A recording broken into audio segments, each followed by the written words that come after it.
Hello दोस्तों, welcome to my channel fitter topic study. आज हम पढ़ने जा रहे हैं 50 क्वेश्चन। क्लास 2 पर खत्म हो गया है, क्लास 3 है हमारा। ये जो है हमारा क्लास 3 है, 25 क्वेश्चन का सीरीज होता है। अगर आप इस पहले वाले क्लास नहीं देखे हैं तो नीचे प्लेलिस्ट में वीडियो का लिंक है, वहां से जाके आप देख सकते हैं। सर ये वही क्वेश्चन है जो बार बार किसी न किसी कॉम्पिटिटिव एग्जाम में पूछा गया है। एक बार क्वेश्चन देखिए, आप जान जाइएगा कि हाँ ये एग्जाम में क्वेश्चन आता है या नहीं आता है। होता क्या है, हम एग्जाम में जाते हैं, हार्ड क्वेश्चन के पीछे भागते हैं और हार्ड क्वेश्चन आता नहीं है।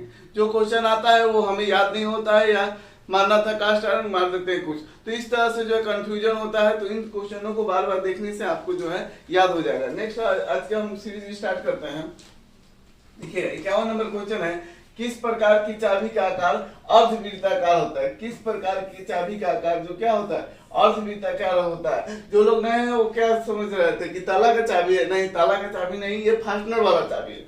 तो ऑप्शन ए है जीव हेड की, बी है वुडरफ की, और सी है स्क्वायर की, और डी है पैट और व्हिटनी की। तो ये जो होता है सही आंसर है वुडरफ की। ये कौन सा की है भैया, ये वुडरफ की है। पूछ देता है वुडरफ की का आकार कैसा होता है, तो अर्धवृत्ताकार होता है। इसका उपयोग जो होता है ऑटोमोबाइल में टेपर शाफ्ट के साथ किया जाता है, ठीक है ना। ऑटोमोबाइल में शाफ्ट में हब में लगाने के लिए जो है वुडरफ की का प्रयोग किया जाता है। नेक्स्ट क्वेश्चन देखेंगे हम लोग।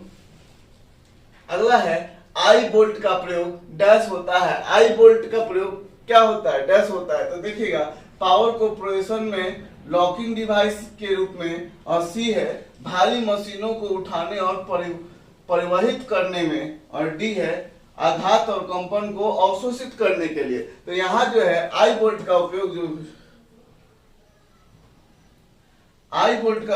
है दोस्तों, आई बोल्ट का उपयोग जो होता है भारी मशीनों को उठाने और परिवहित करने के लिए किया जाता है। आई बोल्ट नहीं देखे होंगे तो देख लीजिए, क्योंकि जब आप फिगर देखिएगा तो आपको पूर्णतः एक बार क्लियर हो जाएगा कि आप जो है कि आई बोल्ट कैसा होता है। और फिर ये क्वेश्चन भूलिएगा भी नहीं आप। यहाँ देखिएगा यह जो है आई बोल्ट है।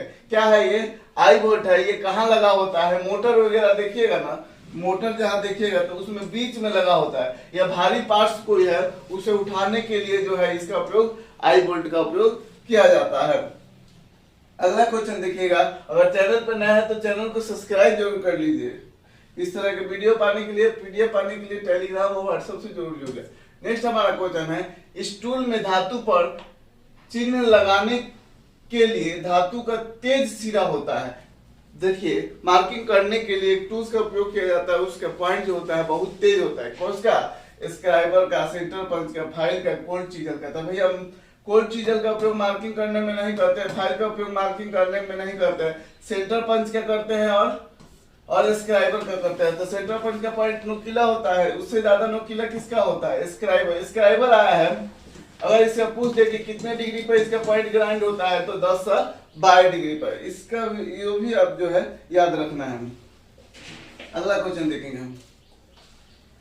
अगला क्वेश्चन है कि बाहरी माइक्रोमीटर के स्पिंडल में रैचेट स्ट्रोक क्यों दिया जाता है। रैचेट स्ट्रोक क्यों दिया जाता है। तो यहाँ ऑप्शन ए है अत्यधिक दाब को रोकने के लिए, बी है अतिरिक्त दाब देने के लिए, और सी है उंगलियों को आराम देने के लिए, और डी है रैचेट से अच्छा ध्वनि निकलने के लिए। भैया रैचेट स्ट्रोक लगाया क्यों जाता है। रैचेट स्ट्रोक लगाने से क्या होता है, टुक टुक की आवाज आती है। क्यों टुक टुक की आवाज आती है, जब प्रेशर अंतिम हो जाता है, मतलब उससे ज्यादा अब नहीं बढ़ेगा। बच्चा का जब कान ऐठिएगा तो कब तक नहीं रोता है, जब तक उसको बर्दाश्त करने की क्षमता होती है। तनी से ज्यादा कस के कान ए करने लगेगा तो वो जो है ये समझिए कि रैचेट स्ट्रोक एक तरह का माइक्रोमीटर का कान ही है।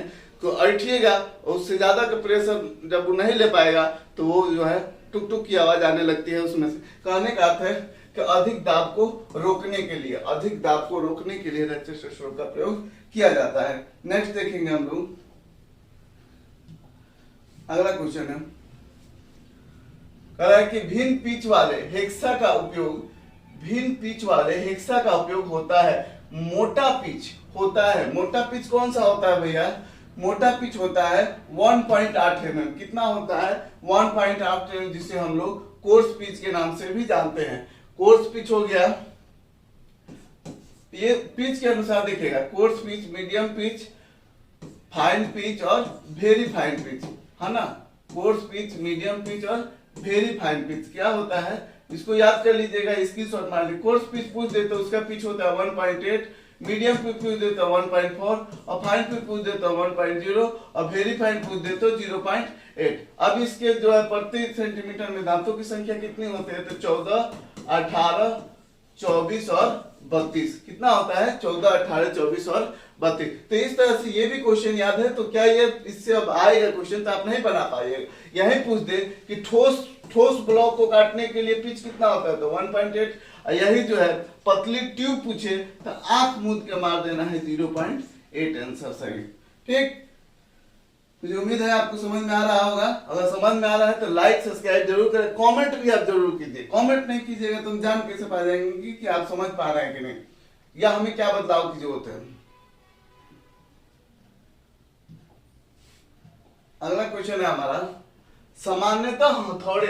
सामान्यतः हथौड़ी का हत्था लकड़ी का बना होता है क्योंकि ऑप्शन ए है यह सस्ता होता है, बी है यह आघात को अवशोषित करता है, और यह वजन में हल्का होता है, यह आसानी से उपलब्ध होता है। देखिएगा, समझिएगा, हथौड़ा में अधिकतर हैंडल देखिएगा लकड़ी का ही क्यों लगा होता है, लोहे के क्यों नहीं लगा दिया जाता, वेल्डिंग कर दिया जाता है। तो लोहे का इसलिए नहीं, कभी कभी देखिएगा छड़ उठाइएगा, उसको हाथ में लीजिएगा, उधर इस सिरे पे पीटिएगा तो क्या होगा कभी कभी कि इस हाथ में झटका लगता है। क्या होता है, झटका लगता है। तो क्या होता है, चोट लगने का खतरा रहता है। कभी कभी कोई छड़िया उठाइएगा, उसको पीटने के लिए लीजिएगा तो देखिएगा आपके हाथ में भी झटका लगता है। लेकिन लकड़ी उठाइए, उसको पीटिए एक तरफ, क्या इसमें झटका लगेगा, नहीं झटका लगेगा। तो सीधा सिंपल क्या है, यह आघात को, यह क्या है, आघात को अवशोषित करता है, आघात को अवशोषित करता है लकड़ी। इसलिए जो है हैंडल किसका बना होता है, लकड़ी का बना होता है।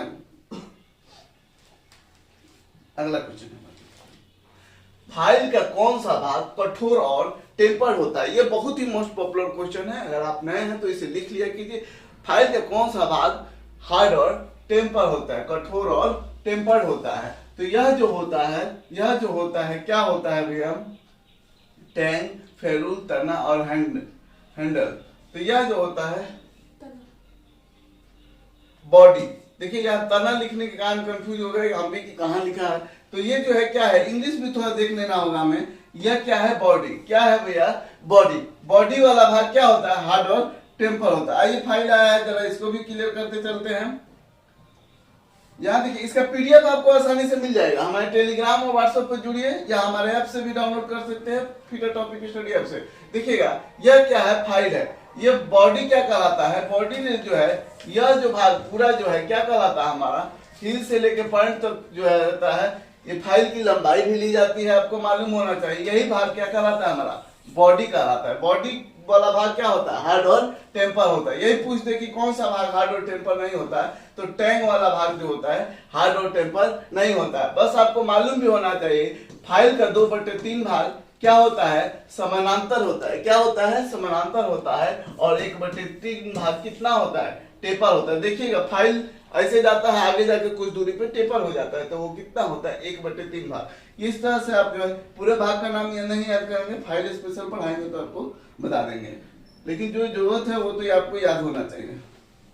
अगला क्वेश्चन है, कीवे को बनाने के लिए किस छेनी का प्रयोग किया जाता है। स्पॉट छेनी, क्रॉस कट छेनी, राउंड नोज छेनी, और डी है डायमंड पॉइंट छेनी। तो इसका सही आंसर होता है क्रॉस कट छेनी। अब देखिए यहाँ क्रॉस कट छेनी आया है, बहुत ही इंपॉर्टेंट है।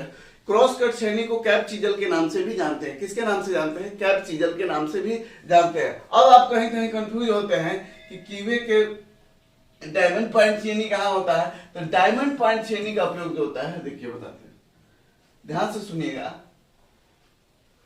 क्रॉस कट जो होता है चाबी घाट बनाने के लिए होता है, लेकिन डायमंड पॉइंट छेनी जो होता है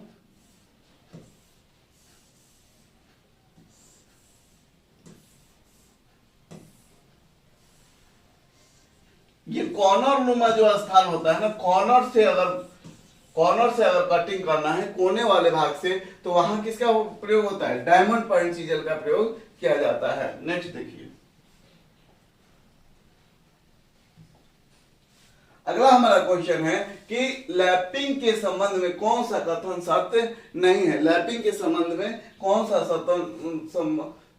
सत्य नहीं है, यहाँ क्या कहा है, नहीं है। तो देखिएगा, यह एक धीमा प्रोसेस है, बी है यह एक अपघर्षक प्रोसेस है, और सी है यह बॉन्डेड अपघर्षक है, और डी है इस प्रोसेस से टाइट टॉलरेंस प्राप्त किया जा सकता है। इस प्रोसेस से टाइट टॉलरेंस प्राप्त किया जाता है। तो यह जो है यह बॉन्डेड अपघर्षक है। क्या है भैया? यह बॉन्डेड अपघर्षक नहीं होता है। तो नेक्स्ट क्वेश्चन देखेंगे हम। अगला क्वेश्चन है हमारा कि अधिकांश धातु विशेषकर अलौह धातु, अधिकांश धातु विशेषकर अलौह धातु में समय के साथ कठोर हो जाने का गुण होता है। इसे डैश कहते हैं, समय के साथ कठोर हो जाने का गुण कहते हैं। वह जो होता है टाइम हार्डनिंग, लॉन्ग हार्डनिंग, और सी है एज हार्डनिंग, और डी है सुपर हार्डनिंग। तो यह जो होता है एज हार्डनिंग होता है। क्या होता है? As hardening. थोड़ा सा एक बार और पढ़ लीजिए, हमें लग रहा है कि आप थोड़ा इसमें कंफ्यूज हो रहा है। अधिकांश धातु विशेषकर अलौह धातु, क्या है? अलौह धातु में समय के साथ कठोर हो जाने का गुण, समय के साथ क्या हो जाता है? अलौह धातु कठोर हो जाता है, उस गुण को कहते हैं एज हार्डनिंग। क्या कहते हैं? एज हार्डनिंग कहते हैं। याद हो जाना चाहिए आपको। अब तो याद हो गया होगा, तो लाइक तो बनता है भैया। अगला क्वेश्चन है, निम्न में कौन अप्रत्यक्ष मापन औजार है? निम्न में कौन अप्रत्यक्ष मापन औजार है? तो अप्रत्यक्ष आंतरिक caliper, inside caliper, vernier caliper, universal bevel protector और इनसाइड माइक्रोमीटर। तो भैया ये सभी जो है डायरेक्ट मापिंग टूल है। ये सभी क्या है? डायरेक्ट मापने वाला टूल है। और यहाँ जो है देखिएगा, एक सेकंड, यहाँ इसका सही आंसर हो जाएगा आंतरिक कैलिपर, जिसे हम लोग इनसाइड कैलिपर के रूप में जानते हैं। तो इनसाइड कैलिपर का काम क्या है कि किसी पाइप के अंदरूनी व्यास को चेक करना या किसी स्लॉट को मापने के लिए, उसकी चौड़ाई मापने के लिए उपयोग किया जाता है। वर्नियर कैलिपर, अब देखिए यहाँ थोड़ा सा प्रत्यक्ष अप्रत्यक्ष समझाते हैं आपको।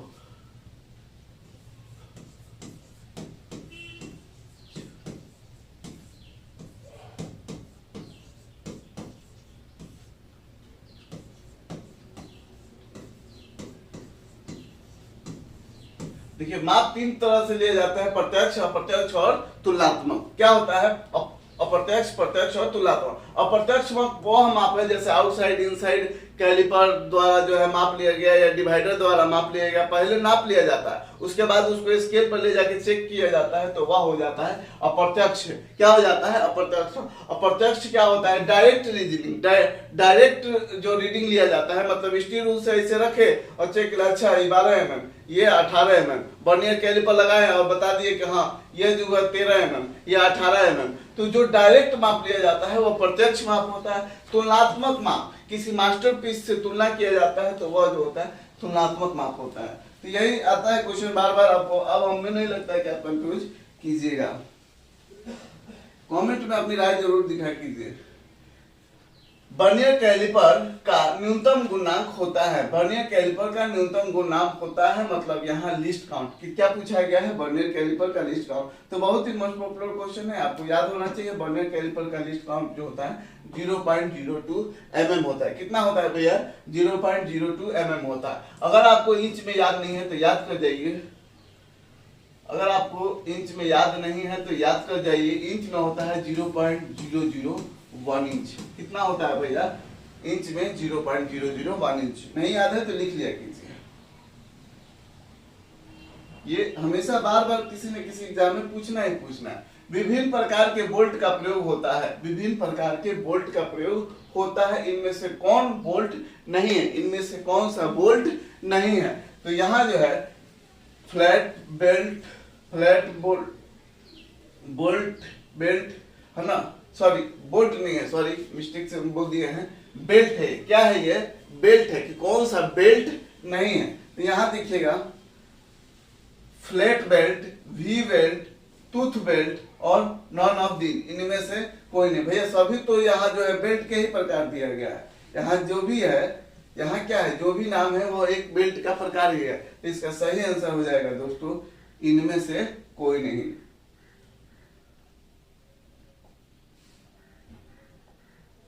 अगला क्वेश्चन हमारा, यदि ड्राइवेन शाफ्ट को धीरे धीरे गति में लाना है तो प्रयुक्त ड्राइव होगा। ड्राइवेन शाफ्ट क्या कहलाता है? ड्राइवेन शाफ्ट वो शाफ्ट है जो चलाता है मशीन को, मशीन डायरेक्ट चलता है, वो जो होता है ड्राइवन होता है ना। तो यहाँ पे पूछा गया कि यदि ड्राइवन शाफ्ट को धीरे धीरे गति में लाना है, धीरे धीरे जो है गति में लाना है, तो प्रयुक्त ड्राइव होगा। कौन सा ड्राइव होगा? तो वहां जो क्या कपलिंग होगा, क्लच होगा, गियर होगा, बेल्ट ड्राइव होगा। वहां का प्रयोग किसका प्रयोग करते हैं? क्लच का प्रयोग करते हैं। किसका उपयोग करते हैं? क्लच का प्रयोग। जब देखिए गाड़ी में धीरे धीरे चाल बढ़ाना है, क्लच को जैसे जैसे छोड़िएगा गाड़ी की चाल बढ़ते जाएगी, ठीक है। तो क्लच का प्रयोग किया जाता है। अगला हमारा क्वेश्चन है कि जब बंद द्रव पर दाब लगाते हैं तो यह बिना घटे सभी दिशाओं में प्रेषित होता है और अंतरिक्ष क्षेत्र में समकोण पर कार्य करता है। यह डैश का कथन है। ये किसका कथन है? तो यह जो है पास्कल का नियम है। क्या है? द्रव से संबंधित जब भी आ जाए ना, तो आप समझ लेना है कि यहाँ जो है पास्कल का नियम लगेगा। क्या लगेगा? पास्कल का नियम लगा देना है।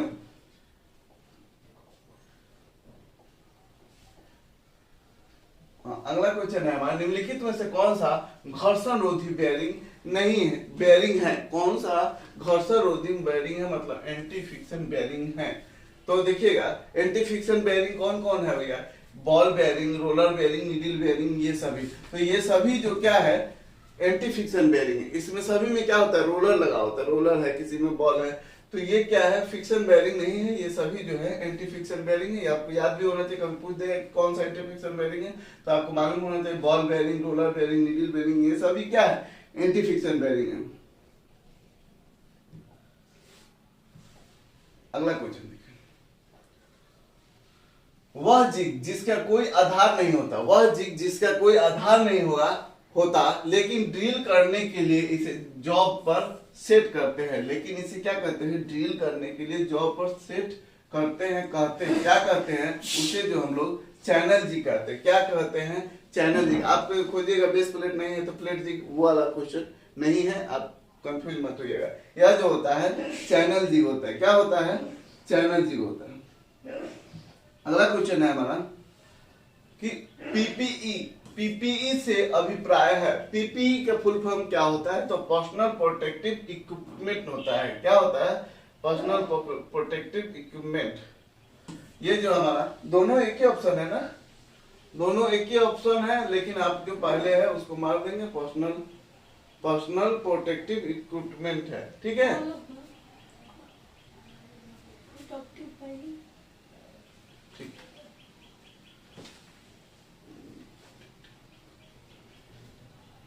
नहीं, ये दोनों आंसर जो है अलग अलग है। ये प्रोटेक्टिव है, इसका सही आंसर हो जाएगा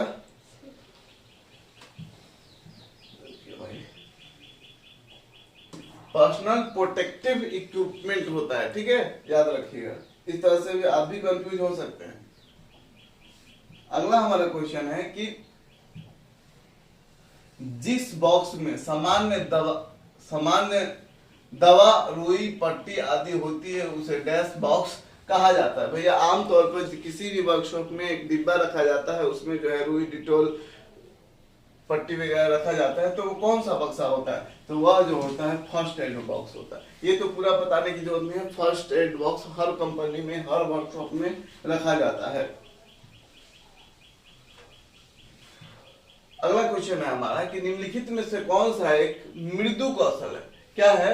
मृदु कौशल है। क्या है भैया? मृदु कौशल। मृदु कौशल क्या है? सकारात्मक दृष्टिकोण, अच्छा संप्रेषण कौशल, और सी है आत्मविश्वास, और डी है ये सभी। तो इसका जो है मृदु कौशल पूछा है, ये सभी जो है इसका सही आंसर है। भैया आपको बताना है कि आपको जो है ये क्वेश्चन कैसा लग रहा है, और क्वेश्चन की संख्या बढ़ाया जाए क्या? आपको भी लगता है कि क्वेश्चन की संख्या बढ़ाना चाहिए, या जो भी आपको लगता है वो लिखिए जरूर। अगला क्वेश्चन है हमारा, निम्नलिखित में से कौन सा कौशल एक प्रशिक्षु फीटर ट्रेड में सीखता है? फीटर ट्रेड में कौन सा प्रशिक्षु जो है कौशल को सीखता है? क्या फायरिंग सीखता है, सुरक्षा कौशल सीखता है, ग्राइंडिंग सीखता है? तो इसमें जो है सभी चीजों को सीखता है वो। इसमें जो है सभी चीजों को सीखता है। डी जो है सही है। फाइलिंग भी सीखता है, सुरक्षा कौशल तो पहला ही सेफ्टी सीखना है, और ग्राइंडिंग तो है ही। तो ये आप आंख मूंद के ये सभी मान सकते हैं। अगला क्वेश्चन है हमारा कि उच्च परिष्कृत वाली सतह बनाने के लिए कौन सी रेती प्रयोग की जाती है। उच्च परिष्कृत सतह बनाने के लिए कौन सी रेती का प्रयोग की जाती है। तो वहां जो होता है कौन सा होता है, रफ रेती, डेड स्मूथ रेती, बस्टर्ड रेती और इनमें से कोई नहीं। तो यहाँ जो होता है डेड स्मूथ रेती का प्रयोग है। डेड स्मूथ रेती का प्रयोग करेंगे, क्या करेंगे भैया, ठीक है ना। यहाँ जो क्या करेंगे, डेड स्मूथ रेती है। रफ रेती जो होता है, रफ रेती में दांतों की संख्या कितनी होती है, 8 होती है। रफ रेती में दांतों की संख्या 8 होती है और इसमें डेड स्मूथ में दांतों की संख्या 40 से 65 होती है। कितनी होती है, 40 से 65 होती है। अब बस्टर्ड फाइल में कितना होता है, यह जो होता है 12 होती है। ये क्या है, प्रति सेंटीमीटर है। क्या है, प्रति सेंटीमीटर दांतों की संख्या। डेड स्मूथ फाइल में जो है दांतों की संख्या ज्यादा होगी, तो जाहिर सी बात है क्या होगा, यह जो है बहुत घन होगा तो घिसाई क्या होगा, बहुत ज्यादा फिनिशिंग देगा। तो इसलिए डेड स्मूथ फाइल जो है सही है अधिक परिष्कृत के लिए, ठीक है ना। अगला क्वेश्चन देखेंगे, ये जो बताया जा रहा है उसे नोट भी कर लिया कीजिए अगर आप नोट करना चाहें तो। वीडियो के बारे में अपनी राय जरूर लिखे कमेंट। किस प्रकार की छेनी का प्रयोग कीवे और स्लॉट को काटने के लिए किया जाता है। कीवे और स्लॉट के लिए काटने के लिए, इसके पहले भी शायद ये क्वेश्चन आया था, चलिए कोई बात नहीं। फ्लैट छेनी, क्रॉस कट छेनी, वेज छेनी, इनमें से कोई नहीं। तो इसका आंसर आपके लिए हम छोड़ देते हैं, आपको बताना है कि 73 का आंसर क्या है। कमेंट में आप अपना जरूर बताएं कि इसका आंसर क्या है, क्योंकि इसके पहले ये क्वेश्चन हम करा चुके हैं। अगला क्वेश्चन है, निम्नलिखित में से कौन सा पिलर ड्रिल मशीन का एक हिस्सा है। पिलर ड्रिल मशीन तो देखे ही होंगे, उसका कौन सा एक हिस्सा है। तो क्या है, बेस है, फीड हैंडल है, मोटर कंट्रोल है और डी है, ये सभी। तो भैया ये सभी, बेस तो होता ही है, फीड हैंडल होता है, मोटर लगा ही होता है, मोटर कंट्रोल देखे ही होंगे। सभी ड्रिल, चाहे वो पिलर ड्रिल हो या बेंच ड्रिल हो, लगभग समान ही होता है सभी में पार्ट्स। तो ये सभी सही है, ठीक है। अगला क्वेश्चन है हमारा, आज का हमारा लास्ट क्वेश्चन है। अगर वीडियो अच्छा लगे तो लाइक, सब्सक्राइब और कमेंट जरूर कीजिए, अपने दोस्तों को भी शेयर कीजिए। इससे हमें भी मोटिवेशन मिलता है। जब अधिक से अधिक बच्चे देखते हैं तो हमारा भी मन करता है कि जब बच्चे देख रहे हैं तो उनके लिए बहुत मेहनत करके लाए और एक से एक क्वेश्चन लाए जो बार बार किसी न किसी कॉम्पिटिटिव एग्जाम में पूछा गया है। निम्नलिखित में से मोस्ट क्वेश्चन को ही आपको पढ़ाया जाए। निम्नलिखित में से कौन सी ट्विस्ट ड्रिल का एक हिस्सा है। ट्विस्ट ड्रिल का एक हिस्सा है। तो ट्विस्ट ड्रिल बिट नहीं देख हम तो दिखा देंगे आपको।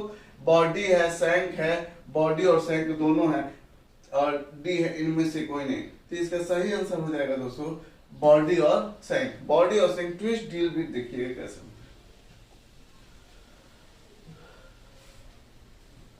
इसका पीडीएफ आपको मिल जाएगा हमारे टेलीग्राम और व्हाट्सएप ग्रुप, वहां से आप जुड़ जाइए। देखिए ये क्या है, ट्विस्ट ड्रिल बिट है। ये क्या है, ट्विस्ट ड्रिल बिट है। इसमें पूछा गया था कि आपको क्या पूछा गया था भैया, बॉडी और शैंक, ठीक है।